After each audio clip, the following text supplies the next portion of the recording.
Lukas 1. Hooggeagte Theophilus, baie mense probeer om 'n verhaal op te stel oor die dinge wat onder ons gebeur het. Hulle het al as inligtingsbron die verhale gebruik wat die eerste ooggetuies en dienaars van die woord aan ons oorgelewer het. Nadat ek al hierdie verhale van vooraf noukeurig ondersoek het, het ek besluit om 'n getroue samevatting daarvan vir u neer te skryf. Dit is om u te verseker van die betroubaarheid van alles wat u geleer is. Dit het alles begin by 'n Joodse priester, Sagaria, gedurende die tyd toe Herodes koning van Judea was. Hy was lid van die diensgroep van Abia.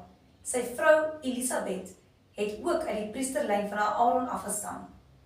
Sagaria en Elisabeth het reg gelewer voor God. Hulle het al die Here se bevele en voorskrifte nagekom. Hulle het nie kinders gehad nie, omdat Elisabeth onvrugbaar was, en hulle albei was al oud. Eendag was Sagaria besig om God in die tempel te dien, want sy diensgroep was die week aan diens. Volgens die gewoonte van priesters is hy deur die lot aangewys om die heiligdom in te gaan en wierook op die altaar te brand. Terwyl die wierook gebrand het, het 'n groot skare buite gestaan en bid. Terwyl Sagaria in die heiligdom was, verskyn 'n engel van die Here aan hom, regs van die wierookaltaar. Sagaria het hom lank geskrik toe hy die engel sien, maar die engel sê, moenie bang wees nie, Sagaria, want God het jou gebed gehoor en jou vrou, Elisabeth, sal vir jou 'n seun skenk en jy moet hom Johannes noem. Julle sal vreugde en jubelende blydskap hê en baie mense sal saam met julle bly wees oor sy geboorte, want hy sal groot wees in die oë van die Here. Hy moet nooit aan wyn of sterk drank raak nie, en hy sal nog voor sy geboorte met die Heilige Gees vervul wees. Hy sal baie Israeliete oortuig om te draai na die Here, hulle God toe. Hy sal die gees van krag hê van Elia, die profeet van ouds, om voor die Here uit te gaan, om paas met hulle kinders te versoen, om ongehoorsaamheid op die regte pad te bring, en om so vir die koms van die Here 'n volk gereed te maak. Sagaria sê toe vir die engel, maar hoe sal ek weet dat die dinge gaan gebeur? Ek is al 'n ou man en my vrou is ook al op 'n gevorderde leeftyd. Toe sê die engel, ek is Gabriël. Ek staan in God se eie teenwoordigheid. Hy het my gestuur om die goeie nuus aan jou te bring. En omdat jy nie geglo het wat ek sê het nie, sal jy nie kan praat nie, totdat die kind gebore is nie. Want my woorde sal op die bestemde tyd beslis waar word. Intussen het die mense vir Sagaria gewag om uit te kom, en hulle begin wonder waarom hy so lank in die tempel bly.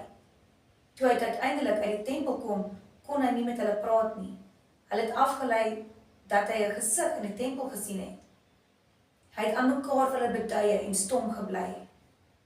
Hy het by die tempel gebly totdat sy diensbeurt om was, en toe is hy huis toe. Kort daarna het sy vrou Elisabeth swanger geword, en sy het vir 5 maande in afsondering gegaan. Hoe goed is die Here, het sy uitgeroep. Hy het die skande van my kinderloosheid van my af weggevat. Toe Elisabeth 6 maande swanger was, het God die engel Gabriël na Nasaret, 'n dorp in Galilea, gestuur, na 'n jong meisie met die naam Maria. Sy was verloof aan 'n man met die naam Josef, 'n afstammeling van koning Dawid. Gabriël het aan haar verskyn en gesê, ek groet jou, geseënde vrou, die Here is met jou. Verward en ontsteld het Maria gewonder wat die engel se begroeting kon beteken. Moenie bang wees nie, Maria, het die engel gesê, want God het besluit om jou te seën. Jy sal swanger word en 'n seun hê, en jy moet hom Jesus noem. Hy sal groot wees en die seun van die Allerhoogste genoem word, en die Here God sal hom die troon van sy voorvader Dawid gee. Hy sal vir ewig oor Israel regeer, en sy koningsheerskappy sal nooit eindig nie. Maria het vir die engel gevra, maar hoe kan ek 'n kind hê? Ek was nog nooit by 'n man nie. Die engel het geantwoord, die Heilige Gees sal oor jou kom, en die krag van die Allerhoogste sal jou toevou. Daarom sal die kind wat gebore word heilig en die seun van God genoem word. Meer nog, jou familielid Elisabeth het in haar gevorderde ouderdom swanger geword. Mense het altyd gesê, sy is onvrugbaar, maar sy is in haar 6de maand. Want niks is onmoontlik vir God nie. Maria het geantwoord, ek is die Here se dienares en gewillig om te aanvaar wat hy ook al vir my wil hê. Mag alles wat jy gesê het waar word.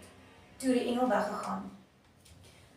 'n paar dae later het Maria haastig na die heuwelland van Judea vertrek, na die dorp waar Sagaria gewoon het. Sy is die huis in en het vir Elisabeth gegroet. Met die geluid van Maria se groet het die kindjie in Elisabeth se skoot beweeg en Elisabeth is met die Heilige Gees vervul. Sy het met 'n harde stem teenoor Maria uitgeroep, jy is bo alle ander vroue deur God geseën en jou kind is geseënd. Wat 'n eer is dit dat die ma van my Here my besoek. Toe jy ingekom en my gegroet het my kindjie van vreugde beweeg die oomblik toe ek jou stem hoor. Jy is geseënd omdat jy vertrou het dat die Here sal doen wat hy gesê het. Maria het geantwoord, ek prys die Here, ek juig in God my verlosser, want hy het na my omgesien. Na sy nederige diensmeisie, en nou sal geslag na geslag my geseënd noem, want hy, die magtige een, het groot dinge vir my gedoen. Heilig is sy naam. Sy ontferming strek van geslag tot geslag oor almal wat hom eer.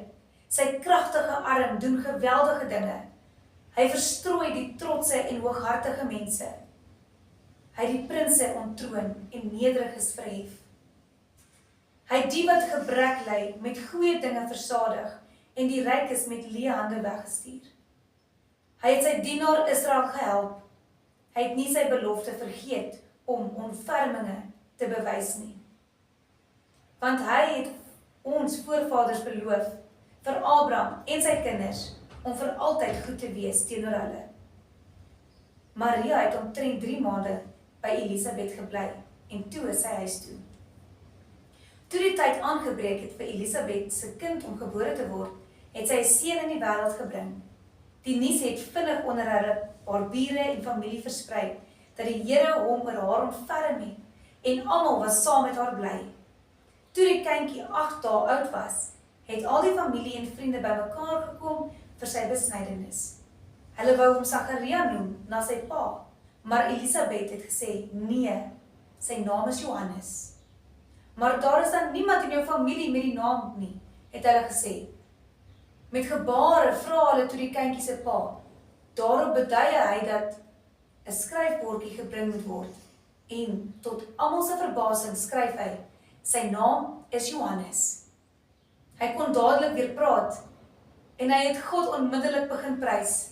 Die hele buurt is met ontzag vervul en die nuus oor wat gebeur het oral deur die Judeese heuwelland versprei. Almal wat daarvan gehoor het daaroor nagedink en gevra, wat sal eendag van hierdie kindjie word? Want die hand van die Here was duidelik op hom.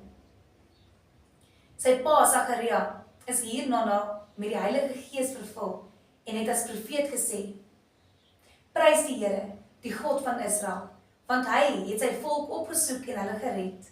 Hy het vir ons 'n magtige redder gestuur uit die koninklike geslag van sy dienaar Dawid, soos hy lank gelede deur sy heilige profete beloof het. Nou sal ons van ons vyande gered word en van almal wat ons haat. Hy was genadig teenoor ons voorvaders en het sy heilige verbond met hulle onthou. Die eed wat hy teenoor Abraham, ons voorvader, gesweer het, dat hy sou sorg dat ons gered van ons vyande hom sonder vrees kan dien, in toewyding en geregtigheid vir altyd. En jy, kindjie, sal 'n profeet van die Allerhoogste genoem word. Want jy sal die pad van die Here voorberei. Jy sal sy volk vertel hoe om verlos te word, deur dat hulle sonde vergewe word. Vanweë God se tere ontferming is die lig van die hemel op die punt om oor ons te skyn, om lig te bring aan hulle wat in die donkerheid en die skaduwee van die dood lewe, en om ons te lei op die pad van vrede. Johannes het groot en sterk geword in die gees. Hy het in die woestyn gewoon totdat hy sy bediening onder Israel begin het.